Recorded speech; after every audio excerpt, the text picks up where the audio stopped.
you know that our fulfillment and our ability to feel bliss, joy, and ecstasy lies directly in how much are we willing to allow ourselves to feel the emotional pain, to feel that emotional pain in order to turn it into our power. If you go a little bit deeper, under that emotional pain, it's typically beliefs of unworthiness, not being self-confident, self-certain, and having the self-security to believe in ourselves and to embody that self-worth. And when we don't have that, this is what fuels our emotional pain.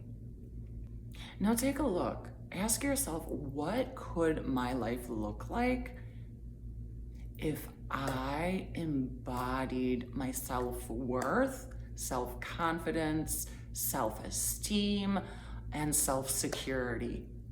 What could I do? What would my work look like? My income? What would my relationships look like? How much more time would I have? What could my life look like if I wholeheartedly trusted myself and I believed in myself? As well as gaining those feelings of fulfillment, joy, bliss, even ecstasy. How much easier would my life be? My name is Anna, and I'm a transformational life coach, a Mind Valley certified hypnotherapist, and a yoga teacher. And I primarily work with stressed out, overwhelmed, burnt out, yet self-motivated and ambitious individuals who know that they are capable of so much more. They just need the appropriate guidance. And working with them to alchemize their emotional pain into power to overcome limiting beliefs so they can embody the confidence and clarity to live a life that is in alignment with their highest self. However, my life wasn't always like this, and growing up, it was far from easy. So instead of doing a how-to video today I will be sharing my story. How I went from experiencing family dysfunction that left me with childhood emotional traumas to then later on picking up a hard drug addiction due to a toxic relationship that left me almost shattered and broken, and my self-confidence, self-esteem, self-worth, self-security was so low or almost none. No, how I was able to overcome all of that, heal, and now embody the confidence, the self-security, self-esteem, and self-worth that got me to where I am today. Have you experienced any childhood emotional traumas, whether childhood, teenage years, or adult years even? Well, going back to my childhood, so I was raised by two parents, a mother and father, of course. However, they were immigrants. They immigrated from Poland, and they ended up being factory workers. So it was basically watching my parents going in circles. And a lot of stress and anger permeated the environment. So when I was a child, I was very sensitive, I still am, and very intuitive. And they would take their anger out on me, which left me so confused and baffled, like, what did I do to deserve this? What's wrong with me? How come they're mad at me? What did I do? So see, this is where those limiting beliefs of I'm not fill in the blank enough arise from. That if we don't identify them and work through them, then they will plague our adulthood, preventing us from moving forward in life, preventing us from feeling fulfilled and whole. Now, as time went on, was in kindergarten, first, second grade, I noticed that I began eating a lot, like junk food. And I slowly each year began gaining weight. I was gaining and gaining, and I was self-aware of this. I became very self-conscious. I am primarily introverted, so I spent a lot of time by myself because instead of doing like after school activities like sports, because I was so self-conscious about my weight, I didn't want to do it. I didn't want to do it to the point where one day I asked my mom, I'm like, Mom, when I lose weight, can I sign up for the swim team? You know what her reply was? Of course, honey, anything you want. So she was a narcissist, and this can show you how just out of tune, out of touch with reality she was. So by fourth grade, I began dieting, thinking that's the way, because that's what you hear about. Hey, you want to lose weight? You got to diet. You're fat? To be skinny, diet. Okay, so I tried like everything from the rice diet, fat-free, to even Atkins and some other like just really crazy ones. And it made me realize something. I'm like, wait a second, so if I want to lose weight, I gotta eat like this? What about when I lose weight and then can I go back to eating normal? And normal to me was a lot of processed food, definitely, as a child. And the reason I was eating so much was because that was the one thing that gave me comfort. It gave me comfort in this stressful environment, as well as because I didn't know what to do. You see, school didn't make sense to me. I was an okay student, like a B student. However, memorizing sentences out of a book, what? Memorizing this information. Okay, well, where did it come from? What's the origin? How can I apply it? What is it gonna do for me? You know, I didn't have the language back then to explain it this way, but these were my thoughts, you know? How am I supposed to use it? Will this better my life?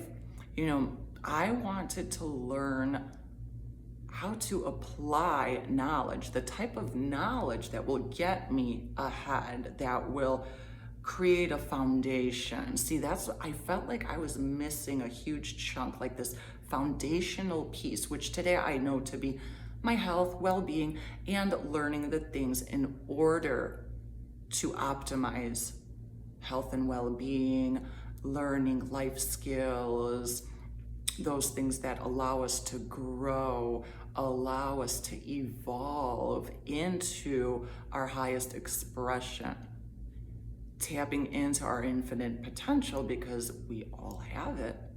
And then, of course, thinking logically really didn't make sense to me. I was like,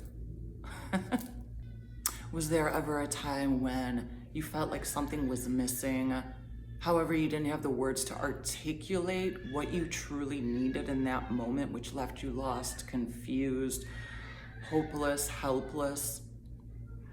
Now, another thing is with my parents, you know, I watched them struggle doing the same stuff over and over, working dead-end jobs.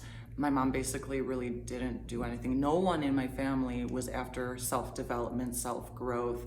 My dad, on the other hand, he was paying attention to his health because he was a little overweight. And however, the thing that I noticed, he would start things. However, because he was unable to get effective results, what do you think he did? He stopped. Oh, this doesn't work. Oh, this doesn't work. Oh, I just don't know what to do anymore. And it was that limited mindset. And because I witnessed all this, I thought, I never want to be in this position. I never want to be in this position. So during those stressful times when I would be by myself watching TV and like stuffing my face with potato chips, I would think about what I want, envisioning my future, and just feeling gratitude, you know, feeling that trying to get that feeling of when your heart feels like it's swelling up, or as if it's swelling up. I didn't know what I was doing, but obviously intuitively, I kind of viscerally had an idea of the bits and pieces you got to start out with, like, hey, guess what? A daily gratitude practice allows us to rewire and reprogram our mind, leaving us open to new possibilities and opportunities instead of shut down. Like when we're stressed out, we're stuck in the logical mind, we get hopeless and helpless. I could have went down that way, but however, luckily, I don't know how, I didn't. Also during my childhood, the one thing that I really just wished I would have, that I was longing for, was the feeling of safety, nurturing, and feelings of emotional connection. Because if you have any experience with this, growing up, if you leave a child isolated, you don't give them emotional connection, you take your anger out on them, you're not nurturing and supportive, guiding, teaching, showing them, making them feel safe, and believing in themselves, this is what creates emotional traumas in them. That stress, the feeling of unsafety. Stress happens because when we feel unsafe, threatened, or in danger. So now growing up, experiencing feelings of stress when a child's brain is still developing, this will impair cognitive function as well as mood. And then guess what? Feelings of anxiety, depression, and if we take this into adulthood without working through this, if you're living an unfulfilled life, take a look back at your childhood. As an adult, if you experience anxiety, depression, PTSD, even ADHD or ADD, the lack of connection, or living in a toxic environment like that, child learns to tune out, to not feel those emotions. And then that's how we train our brain, that's how our brain develops. And connection, emotional connections, social connections, create more dopamine receptors. And the lack of social connections, it's been scientifically proven that children, adults, will have less dopamine receptors. Inadequate amounts of dopamine is what fuels our motivation, our focus, our ability to pay attention and feel pleasure. Do you find yourself struggling with any of these issues? Have you had a rough childhood growing up? Disconnection, isolation, toxic environment with angry parents, or even addicts. It could have been worse. They could have been addicts. Thank God they weren't. However, I turned into one. Now, the only reason I can laugh at this and laugh at myself today is because I've done the work. I've done the deep inner work to overcome those blocks and beliefs that were fueling my negative addictive tendencies. And once you overcome something, you can laugh at it because you see the bigger picture. You are experiencing bliss and joy. You're not tied down and chained by that. However, when you're in the midst of it, talking about it, oh my goodness, the stress, the overwhelm, the anxiety, the sadness, the hopelessness, the helplessness.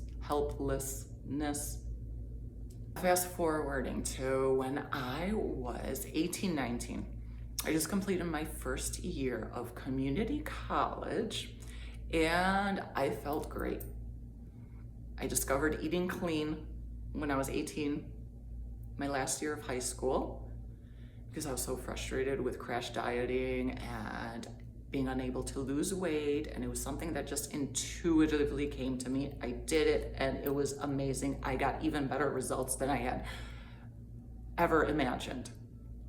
However, it all came crashing down. And now this was the beginning of my hard drug addiction, which will be in part 2 of the video that will be posted next week. So keep an eye out for that if you wanna hear the rest of the story.